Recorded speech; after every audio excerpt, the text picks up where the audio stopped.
faire si vous l'avez. Ça veut dire, c'est vraiment le truc, si vous prenez quelqu'un dans le triangle, à l'époque, il y avait un combattant de MMA, je ne sais pas si vous connaissez, Fedor Emelianenko. Ça vous parle ou pas? Fedor, ok. Fedor invaincu. Mais le mec avec l'aura du mec invaincu. Le mec qui fait flipper tout le monde. On n'a jamais vu un mec sur un grand pound frapper aussi fort. C'est-à-dire, il y avait des combats au Pride contre Minotaur. Mais c'était d'une violence. Et le mec russe, toi, pas d'expression faciale, un peu de gras du bide, mais tueur à gage. Ok. Ce qui a mis fin à son invincibilité, c'est un combat contre Fabricio Werdum, qui a réussi à l'avoir sur un triangle. D'accord? On s'est dit non, il va pas taper en fait. Tu sais, quand tu as l'aura du mec invincible, tu crois qu'il va toujours s'en sortir. Tu vois, et là, le triangle, il se verrouillait, il se verrouillait, il se verrouillait. Après, c'était le bras qui était pris. Il a fini par taper, ok? Donc, voilà, on va l'apprendre tranquillement, on va monter crescendo. Pour les débutants, on va essayer de voir ce qu'il faut avoir en premier. Et puis après, les autres, vous allez peaufiner. Tout le monde va le faire. Tu vois là, s'il te plaît? Donc, triangle, pour ceux qui ne savent pas, c'est lorsque j'arrive à choper son bras et sa tête entre mes jambes. Et le triangle parfait, en fait, c'est mon ischio-jambier qui vient ici étrangler. Et là, j'ai son épaule qui vient l'étrangler aussi. Et donc, désolé.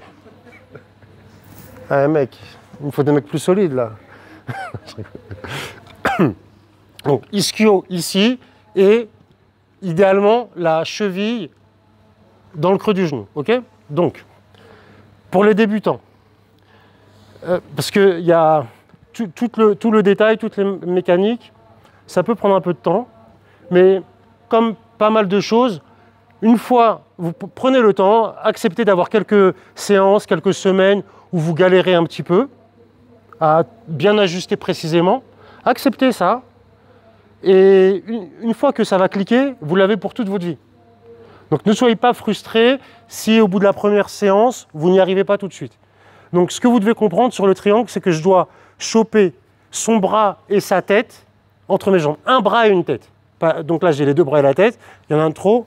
Boum. Donc l'éducatif que vous allez faire pour le moment, il va être très simple. Tout le monde va faire le même éducatif, sauf que les débutants, vous savez qui est débutant, hein, vous connaissez, vous savez si c'est votre première séance, ou vous savez où vous en êtes dans votre progression. Donc, une partie d'entre vous va juste faire ce mouvement-là, où vous poussez un poignet sur le plexus et vous surélevez vos hanches pour coincer sa tête et son bras. Comment vous coincez vos jambes ici, vous vous en foutez, vous voulez juste le bras et la tête.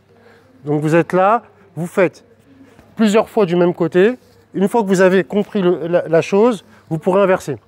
L'autre chose que vous pouvez ajouter sur votre mouvement, c'est au moment où je shoot, je viens lever mes hanches. D'accord? Je lève mes hanches. C'est pas je shoot et mes hanches font 3 kilos parce que j'ai mangé de la raclette et je suis là, j'arrive pas à me lever. Donc c'est boum, je me lève ici. 1. Les autres, vous pouvez, si vous vous sentez à l'aise, inverser tout de suite. Ok?